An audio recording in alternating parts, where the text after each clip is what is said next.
Hello, and welcome to the channel. Have you ever wondered where the stories that define a nation come from? Not the histories of battles or politics, but the myths, the ghosts, and the legends that seep into the very soil of a place. We often think of America's story beginning with revolution, but its imagination had to be blue. What if I told you that one man, a reluctant lawyer and a heartbroken romantic, single-handedly carved out a soul for a young nation with nothing more than a pen and a keen sense of wonder? Today we're not just reading a biography, we are stepping back in time to walk alongside the man who taught America how to dream, Washington Irving. What do you think is more important for a country, its history or its folklore? Let me know your thoughts in the comments below. And if you enjoy tales of history, literature, and the magic that connects them, please consider hitting that like button, subscribing to the channel, and ringing the bell so you don't miss our next journey. Your support means the world. Also tell me, what kind of stories or figures from history and literature would you love to see me explore next? Your suggestions shape this channel. Now settle in, and let's travel back to a world of ink, ambition and the lingering ghosts of the Hudson Valley. Part 1. The Reluctant Scholar of a New Forged City. The city of New York, in the year 1783, was a place of raw, unhealed scars and boisterous, unbridled hope. It was a phoenix still covered in the soot of the British occupation, its timbers charred, its economy in tatters. Yet its spirit was a wild, untamed thing. The air, thick with the smell of salt water from the harbor and wood smoke from 1,000 hearths, crackled with the energy of creation. Into this crucible, on the 3rd of April, was born the 11th and last child of William and Sarah Irving, a boy they named Washington, in honor of the general who had, just that year, ridden triumphantly into the city as its liberator. It was a name that carried the weight of a new world, a prophecy of greatness bestowed upon a wailing, fragile infant. Young Washington Irving was not forged of the same stern, revolutionary iron as his namesake. He was a dreamer, a boy with a delicate constitution, and a mind that wandered far from the practicalities of commerce and law that so obsessed his elder brothers. While they saw the city as a ladder of enterprise to be climbed, Washington saw it as a stage, a vast and chaotic theater of human drama. He would spend hours loitering on the docks, watching the great masted ships arrive from Liverpool and Le Havre, their sails like weary ghosts, and imagining the lives of the sailors in the far-flung ports they had seen. He would wander through the crooked cobbled streets, past the Dutch gabled houses with their crow-stepped roofs, remnants of a bygone era, and invent stories for the faces he saw in the windows. His father, a stern Scottish Presbyterian and a prosperous hardware merchant, saw this imaginative streak not as a gift, but as a failing. He was a man of ledgers and scripture, of iron and faith, and he intended for his youngest son to follow a respectable path. Law was the chosen profession, a discipline of logic and order, meant to hammer the boy's whimsical nature into a form more useful to society. Washington was duly apprenticed in the office of Josiah Ogden Hoffman, a prominent judge, where he was meant to pore over dusty legal texts and learn the dry language of writs and torts. But the law was a cage for his mind. The serpentine sentences of legal documents were a pale imitation of the thrilling narratives he devoured in secret. He found more truth in the comedies of Goldsmith and the tragedies of Shakespeare than in all the statutes of New York. His desk at the law office was a landscape of daydream. A blot of spilled ink on a page would become a monstrous kraken in a storm-tossed sea. The rhythmic scratching of his quill would become the hoofbeats of a spectral horseman. He was a terrible law clerk. He was often ill, using his recurring bouts of consumption as a convenient excuse to escape the drudgery of the office and retreat to the countryside, to the nascent wilderness that began just north of the city. It was there, in the tranquil, wooded landscapes of the Hudson Valley, that Irving's soul truly felt at home. He would travel upriver to Tarrytown and Sleepy Hollow, places steeped in the old Dutch folklore his father so disdained. The air there seemed different, heavier with memory. He listened rapt to the old wives' tales and ghost stories told by the descendants of the original Dutch settlers, tales of strange lights in the woods, of a woman in white who haunted Raven Rock, and most chillingly of a Hessian trooper who had lost his head to a cannonball during the recent war. and who rode forth on the darkest nights in search of it. These were not mere fictions to the people who told them. They were a part of the landscape as real as the sugar maples and the whispering reeds along the riverbank. For Irving, these stories were a revelation. They were an American mythology in the making, a set of legends not borrowed from Europe but grown from the very soil beneath his feet. Back in the city, his rebellion took a more public, albeit anonymous form. Under the pseudonym Jonathan Oldstyle, he began writing a series of satirical letters to the Morning Chronicle, a newspaper edited by his elder brother Peter. These letters were a witty, effervescent critique of New York's burgeoning high society, mocking its theatrical pretensions, its clumsy attempts to imitate European fashion, and the general awkwardness of a new nation trying to define its own culture.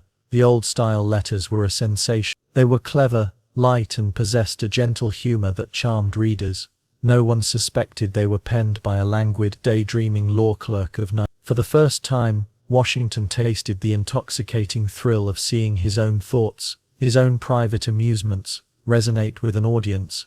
It was a feeling far more satisfying than the successful filing of a legal brief. His health, however, remained a persistent shadow. The city winters were harsh, and the threat of consumption, the white plague that carried off so many, was ever present. His concerned family, seeing his pale complexion and hearing his rattling cough, decided that a change of air was necessary. They pooled their resources, a significant sacrifice for the merchant family, to fund a grand tour of Europe for their youngest, ailing son. It was not intended as a literary pilgrimage but as a medical necessity, a 2-year prescription of sunshine, sea air, and distraction. In 1804, at the age of 21, Washington Irving stood on the deck of a ship bound for Bordeaux, a slim, elegant figure with a sensitive face and eyes that held a mixture of apprehension and boundless curiosity. He was leaving behind the rigid expectations of his father, the suffocating boredom of the law, and the raw, unfinished city of his birth. He did not know it then, but he was sailing towards the experiences that would temper his wit, deepen his understanding of the world, and most profoundly break his heart. He was a reluctant scholar no more. He was an observer, a gatherer of stories, and he was about to step onto the grandest stage of all. The snowy winters of New York faded in his wake, but the chill of a deeper, more personal winter was waiting for him across the sea, a winter that would ultimately fuel the fire of his true calling. Part 2. The Grand Tour, and the Shadow of Loss. The Europe that greeted Washington Irving in 1804 was a continent in upheaval. The Napoleonic Wars raged, and the air was thick with the scent of gunpowder and the fever of radical ideas. For a young man from the raw provincial city of New York, it was a staggering, overwhelming immersion into the deep currents of history. He was no longer just an observer of a new nation's awkward first steps. He was a witness to the grand, often brutal drama of old empires. His journey, intended as a cure for his lungs, became a profound education for his soul. He traveled through France, dodging skirmishes and navigating the complexities of a nation under the firm grip of its new emperor. He saw the masterpieces of the Louvre in Paris, art plundered from across the continent, a breathtaking collection of beauty assembled by conquest. He marveled at the architecture, the sheer weight of centuries pressed into the stone of every cathedral and palace. This was a world where stories were not whispered by farmers in fire-lit kitchens, but were carved into marble and woven into tapestries. In Italy, the cradle of the Renaissance, his artistic sensibilities, so long suppressed by the practical demands of his family, were fully awakened. He walked through the ruins of the Roman Forum, the snow of a rare Italian winter dusting the broken columns like a shroud. He stood in silent awe beneath the dome of St. Peter's Basilica, and drifted through the canals of Venice, in a gondola, the decaying splendor of the city a perfect mirror for his own romantic melancholy. It was here that he met the American painter Washington Allston, a man who saw the world not in terms of commerce or law but in light, color, and form. For a time Irving was so captivated by this vision that he seriously considered abandoning the pen for the paintbrush, dreaming of a life spent capturing the world's beauty on canvas. The thought was a thrilling, terrifying liberation. What if he wasn't meant to be a writer or a lawyer at all, but a painter? The idea lingered, a seductive alternative path. His travels continued through Switzerland, where the sublime, terrifying beauty of the Alps humbled him. He crossed treacherous mountain passes in the dead of winter, the landscape a stark composition of white snow, black rock and crystalline blue sky. He saw nature not as the gentle, story-filled woods of the Hudson Valley, but as a primordial, awe-inspiring power indifferent to the small dramas of men. He eventually made his way to England, the land of his literary idols. He walked the same London streets as Shakespeare and Johnson, breathing the air of a living literary tradition. He felt a profound connection to this heritage, yet also a distinct sense of his own otherness. He was an American, a cultural upstart, and this realization sharpened his desire to create something that was uniquely of his own country, something that could stand beside the great works of the Old World. After 2 years in 1806, he returned to New York. The languid, daydreaming boy had been replaced by a polished, sophisticated man of the world. He was healthier, more confident, and his mind was a treasure trove of images, ideas and experiences. He had seen the world, and now he was ready to conquer his small corner of it. He passed the bar exam, more out of a sense of duty than passion, and resumed his place in New York society. But his most significant development upon his return was not professional, but personal. He had been close to the family of his mentor Judge Josiah Ogden Hoffman for years. Now he saw the judge's second daughter, Matilda, in a new light. She was no longer the young girl he had left behind. At 17 she was a vision of grace, intelligence and ethereal beauty. A deep and passionate love blossomed between them. Matilda was his perfect counterpart. She understood the artistic, sensitive side of his nature that his own family often found perplexing. They shared a love of poetry and music, and in her presence, Irving felt a sense of peace and purpose he had never known. They became secretly engaged, their future a beautiful sunlit vista. For the first time the path of his life seemed clear and filled with joy. He would practice law, yes, but his real life would be with Matilda. With his friends and his brother William, he embarked on a new literary project, a satirical magazine called Salmagundi. It was a brilliant, mischievous publication that lampooned New York politics, culture and society with an even sharper wit than his old-style letters. The magazine, published pseudonymously, was wildly popular and cemented Irving's reputation, at least within his own circle, as a formidable literary talent. He felt on top of the world. He had his wit, his friends, and the love of a remarkable woman. Then the world fell away. In the winter of 1809, Matilda, always delicate, fell ill with consumption. The same disease that had sent Irving to Europe now came for the woman who was the center of his universe. He was devastated, helpless. He sat by her bedside for weeks, reading to her, holding her hand, watching in agony as her light faded. The vibrant, intelligent young woman he adored was consumed by a relentless, wasting fever. She died in his arms, a beautiful, tragic soul of just 17 years. The world did not just fall away, it shattered.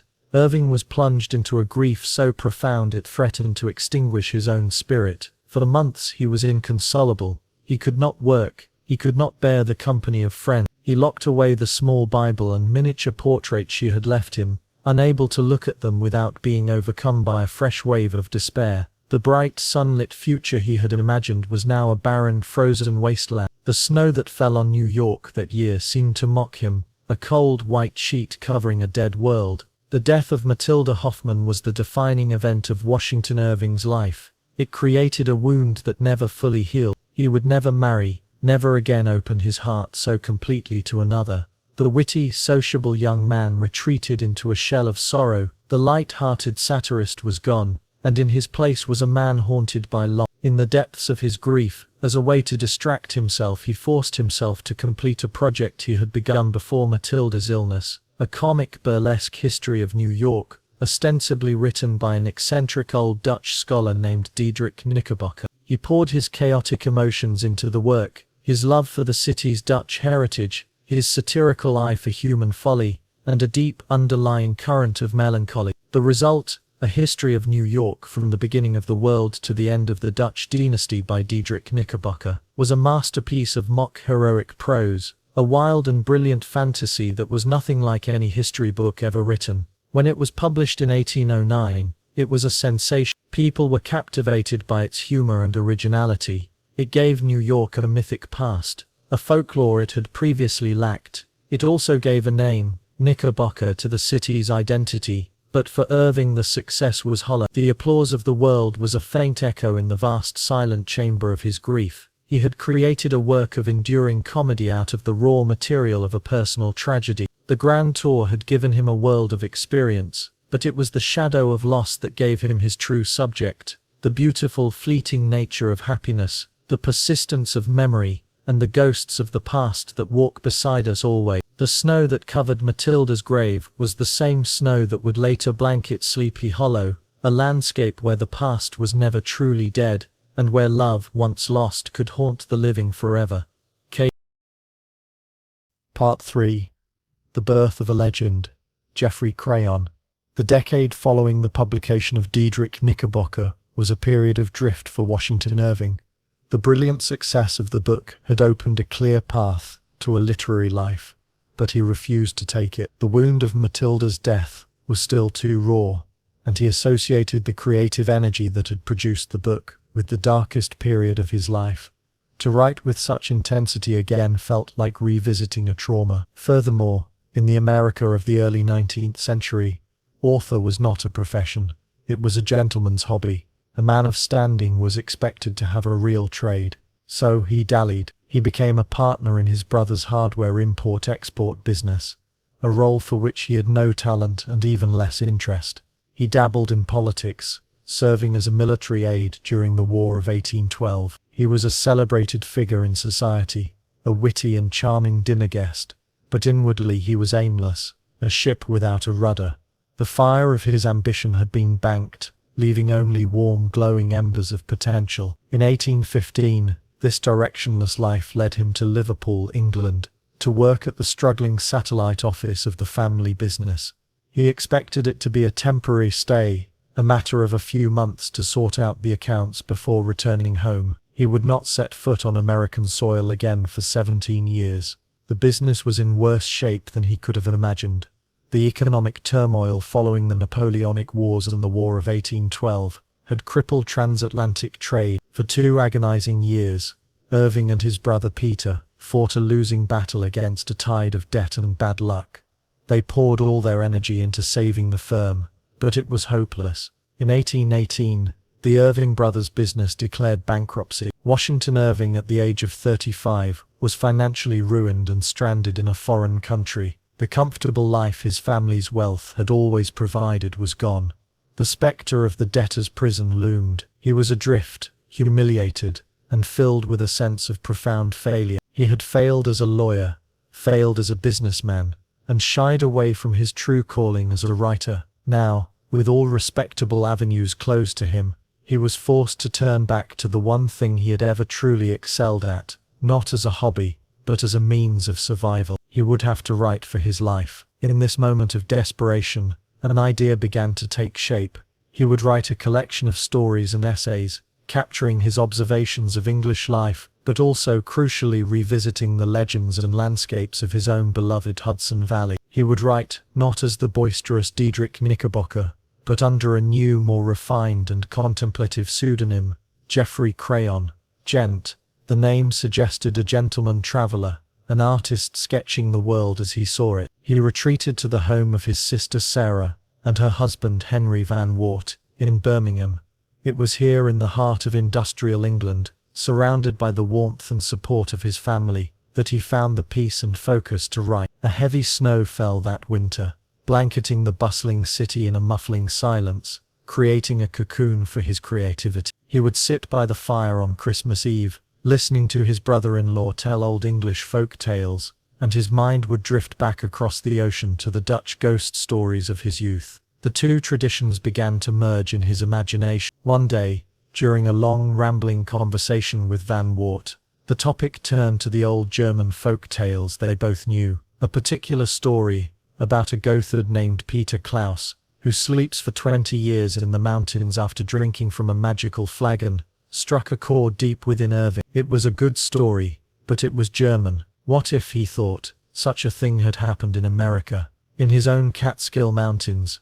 The idea took hold of him with an electric intensity. He retired to his room and began to write, the words pouring out of him in a torrent he hadn't experienced since the feverish creation of Knickerbocker. He wasn't just transposing a German tale, he was transforming it. His hero would not be a Gothard, but a simple, good-natured Dutch-American villager, a man henpecked by his wife and beloved by the children and dogs of his town. The setting would be a sleepy, pre-revolutionary village, a place untouched by the relentless march of progress. He named his hero Rip Van Winkle.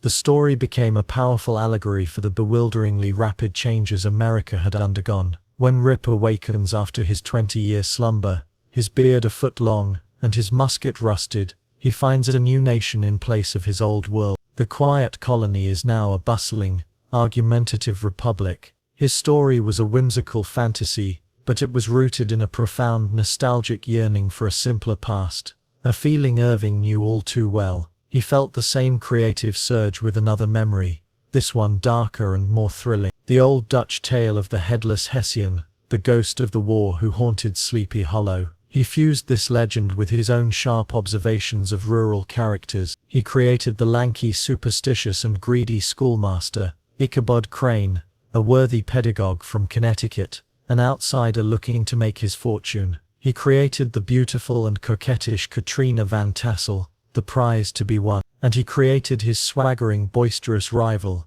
Brom Van Brunt, or Brom Bones, the embodiment of local strength and masculine bravado. The story, The Legend of Sleepy Hollow, became a masterful blend of comedy, romance, and genuine spine-tingling horror. He filled the narrative with the sights, sounds and smells of the Hudson Valley, the bounty of a Dutch farmer's table, the crispness of the autumn air, the spooky, shadow-filled landscape of a nighttime ride. The climax, Ichabod's terrifying flight from the Headless Horseman, was a tour de force of suspense, and the ending, with its clever ambiguity about whether the ghost was real or just a prank by Brom Bones, was a stroke of genius. These two stories, Rip Van Winkle and The Legend of Sleepy Hollow, became the cornerstones of his collection, which he titled The Sketchbook of Geoffrey Crayon.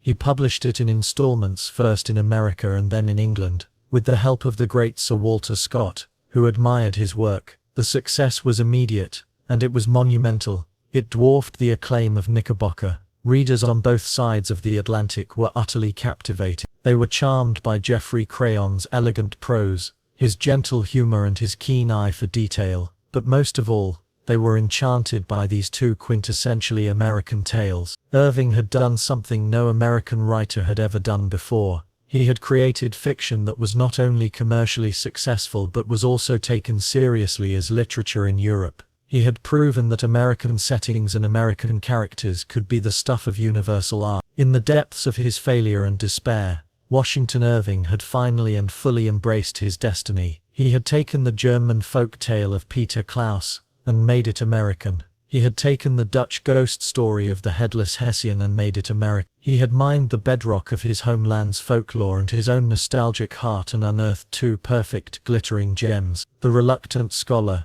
the failed businessman, was now without question the first great American author, a legend in his own right, born from the snowy solitude of an English winter. Part 4. The Ambassador of Letters. The phenomenal success of the sketchbook transformed Washington Irving from a bankrupt merchant into an international literary celebrity. He was no longer just an American writer, he was a writer who happened to be American.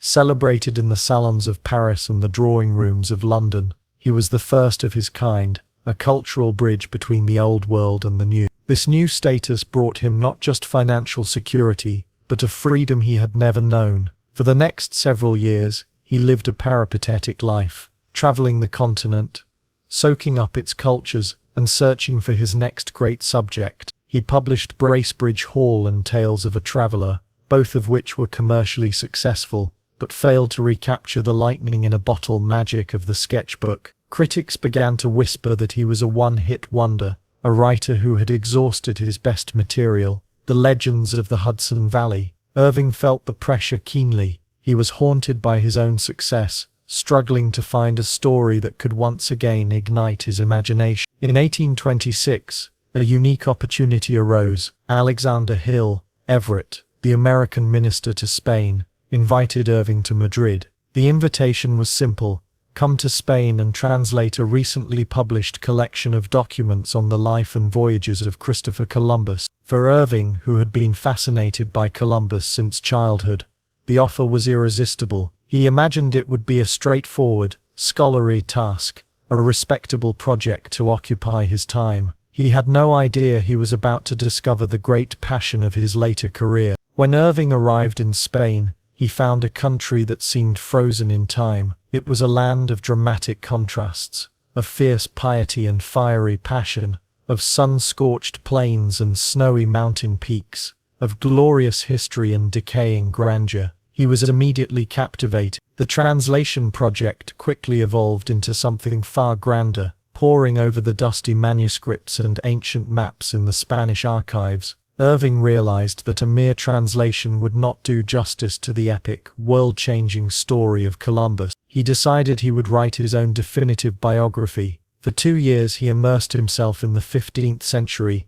tracing the footsteps of the great explorer. The work was laborious and scholarly, but it rekindled his creative fire. He was no longer just a teller of tales. He was a historian, a weaver of grand factual narratives. The result, a history of the life and voyages of Christopher Columbus, published in 1828, was a monumental work that blended meticulous research with a novelist's sense of drama. It became the standard biography of Columbus for a century and further cemented Irving's international reputation. But it was during this time in Spain that he stumbled upon the place that would truly capture his heart and imagination, the Alhambra. Traveling south into Andalusia, he arrived in the city of Granada and saw for the first time the magnificent, rose-colored Moorish palace fortress perched on a hill, its ancient walls stark against the backdrop of the snow-capped Sierra Nevada mountains. He was enchanted. The Alhambra was a living ruin,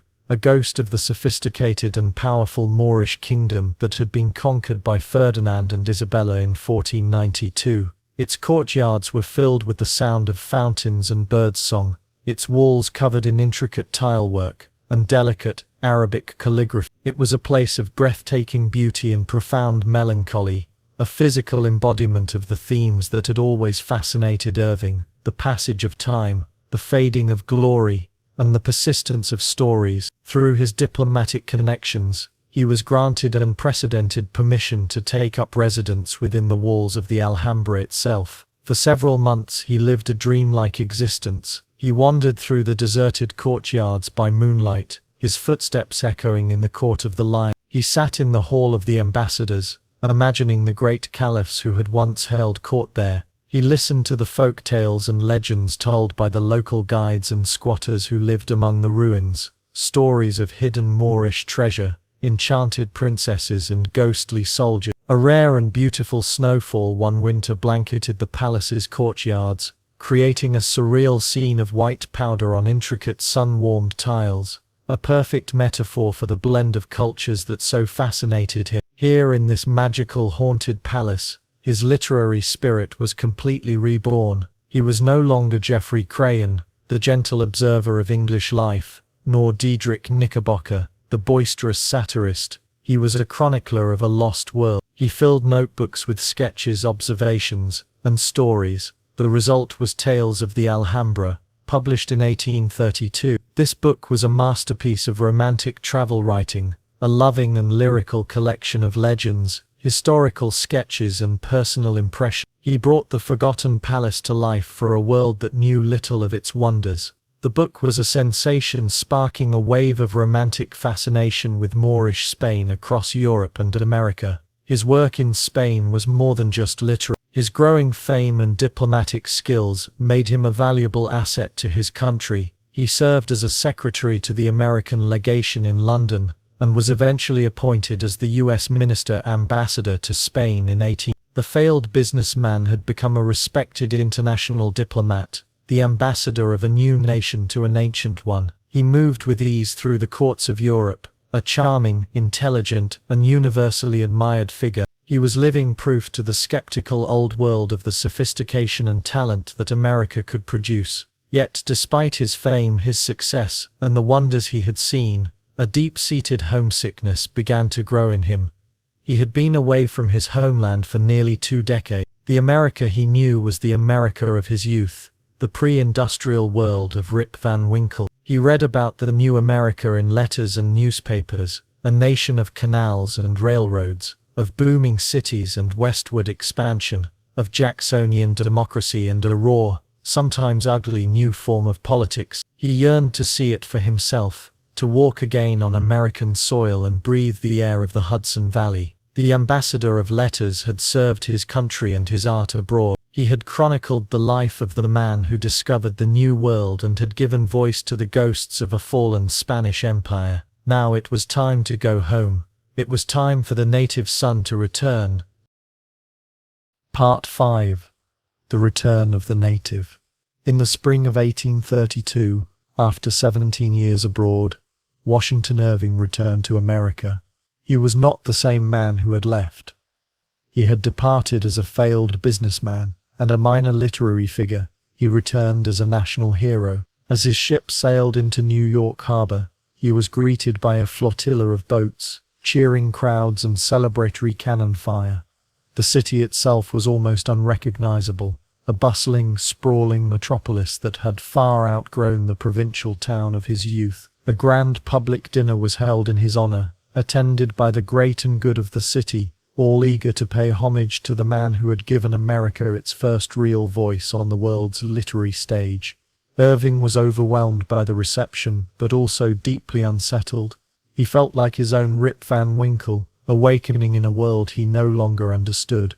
The America he had mythologized in his stories, a land of sleepy Dutch villages and quiet pastoral beauty, was being rapidly replaced by a nation driven by a noisy, restless and fiercely commercial spirit. He was a man of the 18th century, with sensibilities shaped by European refinement, now confronted with the raw, chaotic energy of Jacksonian America. He was determined to reconnect with his homeland, to prove to his critics and to himself that he was not a Europeanized American, but an American to his core. He embarked on a journey into what was then the Far West, traveling through the prairies of Oklahoma on a government expedition. He rode with rangers, hunted buffalo and camped under the stars, documenting the frontier, the magnificent landscapes and the lives of the Native American tribes he encountered. This journey resulted in a tour on the prairies, a book that showed a new side of Irving, the adventurer and chronicler of the American wilderness. He was actively writing himself back into the American narrative, but his heart remained in the Hudson Valley. He yearned for a place to put down roots, a permanent refuge from his long years of wandering. In 1835 he found it, a small, neglected stone cottage on the banks of the Hudson near Tarrytown, just a few miles from the real-life setting of Sleepy Hollow. It was part of an old Dutch farm, and the cottage itself was a romantic, disorganized jumble of architectural styles. Irving saw its potential immediately. He purchased the property and with the help of an architect began to transform it into his own personal fantasy. He added crow-stepped gables in the Dutch style, a Spanish-style piazza overlooking the river, and a whimsical pagoda-like tower. He named it Sunnyside. The house was a physical manifestation of his own life story, a Dutch foundation refined by European travels and firmly rooted in American soil. It was his Alhambra on the Hudson. Sunnyside became his sanctuary. He lived there with his brother Ebenezer and his nieces, filling the house with warmth, laughter and a constant stream of visitors. He became the benevolent patriarch, the beloved Uncle Washington, spending his days writing in his study, tending his gardens, and walking the snowy paths along the riverbank in winter. The bright sun glinting off the frozen Hudson became the backdrop to his contentment. He had finally found his harbor. From Sunnyside he continued to write, producing works like Astoria, a history of John Jacob Astor's fur-trading empire, and the adventures of Captain Bonneville, another tale of the American West. He was solidifying his role as a historian of the American experience, both past and present, yet he felt there was one great culminating work left for him to write. He wanted to tackle the most significant figure in American history, the man for whom he had been named, George Washington. For Irving this was more than just a biography, it was a sacred duty, the closing of a circle that had begun with his birth in 1783. He had been blessed by the general as an infant, and now in the twilight of his own life he would pay tribute to the nation's father. The project would consume the last decade of his life.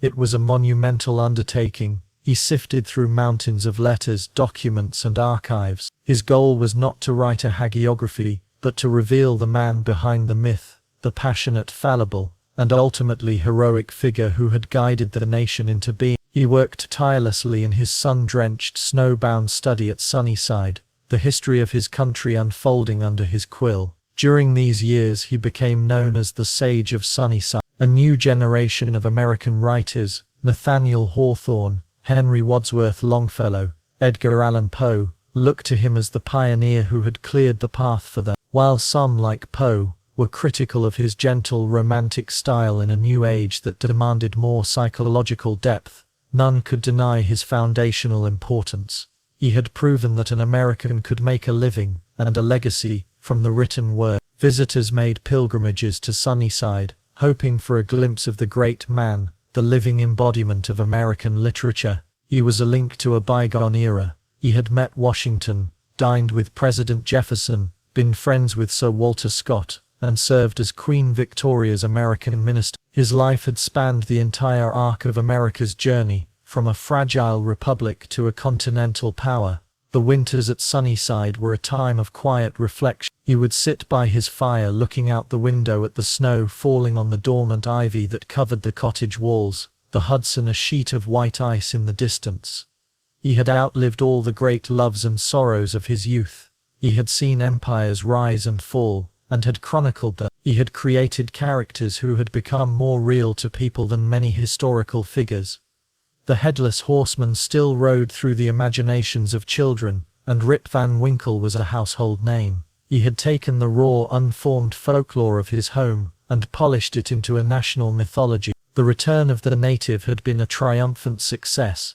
He had not only reconnected with his country, he had built a home at its very heart, and was now completing his life's work by telling its greatest story. Part 6. The Sage of Sunnyside. The final years of Washington Irving's life were a long, gentle twilight. The storms of his youth, the grief for Matilda, the anxiety of bankruptcy, the restlessness of his European wanderings had passed, leaving behind a deep and tranquil calm. At Sunnyside, surrounded by the family he adored and the landscape that had inspired him, he settled into his role as the grand old man of American letters. His life became a quiet rhythm of writing, walking, and receiving guests. The completion of his 5-volume biography, The Life of George Washington in 1859, was the capstone of his career. It had been a Herculean effort, a final gift to the nation that had given him his name and his stories. With the last page written, he felt a sense of profound and weary satisfaction. "I have got my harness off," he told his nephew. The work was done. He was a living legend, and Sunnyside was his shrine. His fame was such that the railroad company that had laid tracks near his property agreed to build the station further away and limit the use of the steam whistle near his home, so as not to disturb the great man's peace. He was a national treasure, and he was treated as such. In his old age, his thoughts often returned to the past. He would sit in his armchair, the snowy fields of the Hudson Valley stretching out from his window, and drift into reveries. He would think of Matilda Hoffman, the love of his youth, whose memory he had carried with him for 50 years like a sacred relic. He never spoke her name, but his family knew that the profound melancholy that sometimes shadowed his gentle eyes was a testament to that enduring, silent grief. He had built a world of stories, but the center of his own story remained a cherished, heartbreaking absence. He would reflect on his own improbable journey. The boy who had hated the law had become a celebrated historian. The gentleman of leisure who had scorned writing for money had become America's first self-sufficient professional author. He had set out to find a cure for his lungs and had instead found a voice for his nation. He had created characters, a lazy sleeper, a superstitious schoolmaster, a headless ghost, who had stepped out of his pages and into the permanent folklore of the world. He watched as the nation he had helped to define grew more and more troubled. The clouds of civil war were gathering on the horizon. a storm that threatened to tear apart the Union Washington had built, and that Irving had chronicled. He worried deeply about the country's future, this great flawed and beautiful experiment he so loved. In a way, his work had been an attempt to create a shared mythology, a set of common stories that could bind the disparate states and peoples together. He hoped those stories would be enough. His health began to fail. He suffered from asthma and heart trouble, and his nights were often sleepless. But his spirit remained gentle, his humor intact. He found solace in the simple routines of life at Sunnyside, in the changing of the seasons over the river he loved. The winter snows, which had once seemed a reflection of his own inner coldness and grief, were now a source of peace, a beautiful white blanket that quieted the world and encouraged introspection. He would watch the bright, low sun on the fresh snow and feel a sense of completion. On the evening of November 28, 1859, at the age of 76, Washington Irving retired to his room, feeling unwell. He was arranging his pillows, preparing for what he knew would be another difficult night, when he murmured, "Well, I must arrange my pillows for another weary night. If this could only end." A moment later he collapsed. His heart, which had held so much love, so much sorrow, and so many stories, had finally given out. He died peacefully in his beloved Sunnyside, in the heart of his own Sleepy Hollow. The news of his death was met with national mourning. He was laid to rest in the Sleepy Hollow Cemetery on a gentle hill overlooking the old Dutch church and the river, the very landscape he had made immortal. He was buried not far from the graves of the Van Tassels and the other old Dutch families whose stories he had heard as a boy and woven into legend. Washington Irving's legacy is immeasurable. Before him, American literature was a timid, provincial offshoot of English writing. After him it was its own entity, with its own myths, its own voice, and its own confidence. He was not the country's most profound or complex writer. Hawthorne would delve deeper into the darkness of the human heart, and Melville would wrestle with grander philosophical questions. But Irving was the first. He was the trailblazer who proved that an American story was worth telling, and that the world was eager to listen. He gave his country a past it could dream about. He took a landscape and populated it with ghosts and legends, transforming a simple valley into a realm of enchantment. The sage of Sunnyside was gone, but his stories remained, woven into the fabric of the nation. And every autumn, when the leaves turn to flame and the nights grow long, and every winter when the snow falls softly on the Hudson Valley, the ghost of a headless horseman rides again, a timeless spectre born from the mind of the man who taught America how to imagine itself. Cake.